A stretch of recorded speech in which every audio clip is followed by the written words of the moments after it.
Christmas का संदेश क्या है?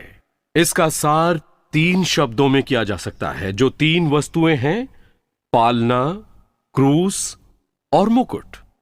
जब हम पहले क्रिसमस का स्मरण करते हैं तो हमें याद आता है पालना, क्योंकि 2000 वर्ष पहले फिलिस्तीन की एक सर्द रात एक बालक जन्मा था। उसका जन्म स्थान एक गौशाला थी तथा उसका पालना और कुछ नहीं वरन चरनी थी। ये इसलिए कि मरियम और यूसुफ गरीब थे और बेतलहम की किसी भी छोटी से छोटी सराय में जगह नहीं थी। परंतु उसका जन्म साधारण नहीं था। बाइबल बताती है कि उस पहली क्रिसमस की रात में स्वर्गदूत ने बेतलहम के बाहर चरवाहों से कहा, मत डरो, देखो मैं तुम्हें बड़े आनंद का सुसमाचार सुना रहा हूं। यह सब लोगों के लिए होगा। लेकिन इसका अर्थ क्या है?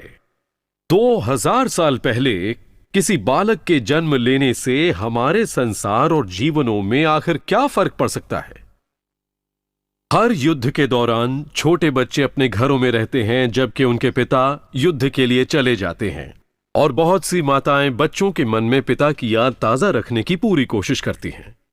दूसरे विश्व युद्ध के दौरान एक मां अपने छोटे से बेटे को प्रतिदिन सोने के कमरे में ले जाकर उसे पिता की तस्वीर दिखाती थी जो युद्ध पर गए हुए थे। एक दिन बच्चा अपने पिता की तस्वीर को बड़ी चाह से देखता रहा। फिर वो अपनी मां से बोला, मां, कितना अच्छा होता यदि पिताजी इस तस्वीर के फ्रेम से बाहर निकल आते। सदियों से लोग आसमान की तरफ देखकर यह आस लगाए हैं कि उस स्वर्गीय फ्रेम में से परमेश्वर निकल कर आए, अपनी पहचान कराएं और हम में मिल जाएं। बाइबल बताती है कि परमेश्वर ने बेतलहम की उस साधारण सी गौशाला में ठीक ऐसा ही किया। प्रभु यीशु मसीह किसी साधारण बालक के समान नहीं थे। ये चाहे हमें अजीब और समझ से परे लगे, बाइबल के अनुसार कुंवारी मां से जन्मा ये बालक मनुष्य के रूप में परमेश्वर था। उसने जगत की सोच को बदल डाला। क्या आप चकित हैं कि परमेश्वर को जान पाना संभव है? हाँ, आप जान सकते हैं। पहले क्रिसमस के उस पालने के कारण जान सकते हैं। परमेश्वर ने मनुष्य रूप धारण किया प्रभु यीशु के रूप में। उन्होंने ऐसा क्यों किया? इसलिए कि वो हमसे प्रेम करते हैं और चाहते हैं कि हम उन्हें व्यक्तिगत रूप से जानें। इस क्रिसमस के समय आप उन्हें जान सकते हैं, उनकी ओर फिरकर विश्वास और भरोसे के साथ। परंतु हम क्रिसमस को अलग नहीं कर सकते उस क्रूस से जिस पर प्रभु यीशु मारे गए।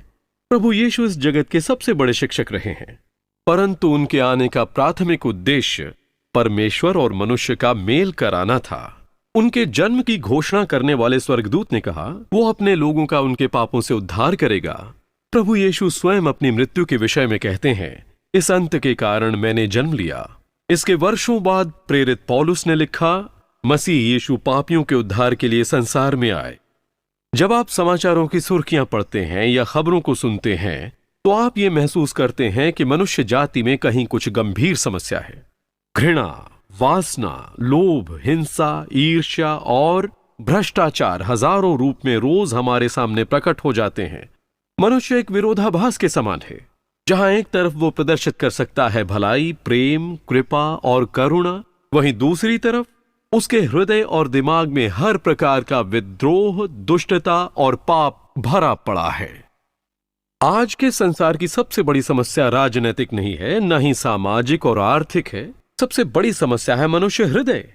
बाइबल के अनुसार मनुष्य जाति बीमारी से पीड़ित है। इस बीमारी ने, जिसे बाइबल पाप कहती है, मनुष्य के जीवन और समाज के हर पहलू को प्रभावित किया है। इससे भी बढ़कर इसने हमें उस परमेश्वर से दूर कर दिया जिसने हमें सृजा और चाहा कि हम उसकी संगति में रहें।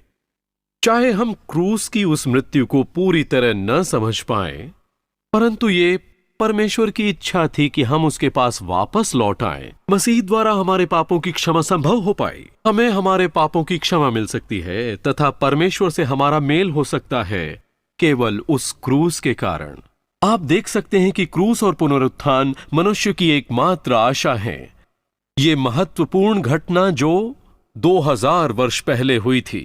परमेश्वर हम सब से कह रहे हैं, मैं तुमसे प्रेम करता हूं, तुम्हें क्षमा करना चाहता हूं, तुम्हें पास लाना चाहता हूं, तुम्हें नया हृदय डालना चाहता हूं, तुम्हें शांति, आनंद और भविष्य की आशा देता हूं। यही क्रिसमस का शुभ संदेश है। क्रिसमस का संदेश पालने के साथ ही समाप्त नहीं होता, क्रूस के साथ भी नहीं होता। ये तब तक समाप्त नहीं होगा जब तक कि हम मुकुट को न देख लें। एक दिन मानव इतिहास का महिमामयी अंत होगा।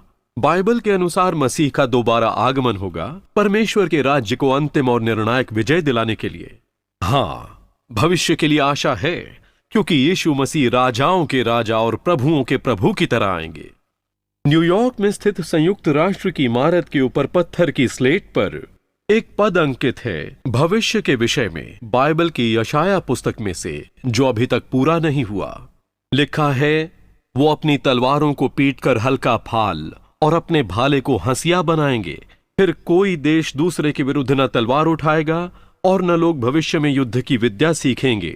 कितना सुखद विचार है। ये विचार युद्ध से थके हारे और हताश अनगिनत लोगों का स्वप्न और आशा है। इसे यशाया में पढ़कर आप जानेंगे कि इसमें उस समय का जिक्र है जब मसीह पूरी पृथ्वी पर राज करेगा। ये वो समय है जिसकी प्रार्थना यीशु ने अपने शिष्यों को सिखाई। तेरा राज्य आए, तेरी इच्छा जैसे स्वर्ग में पूरी होती है वैसे पृथ्वी पर भी हो। ये समय है समय का अंत, वो समय जब वो बेतलहम की चरनी में आए और कलवरी क्रूस पर मारे गए। एक बार फिर महिमा और सामर्थ के साथ आएंगे।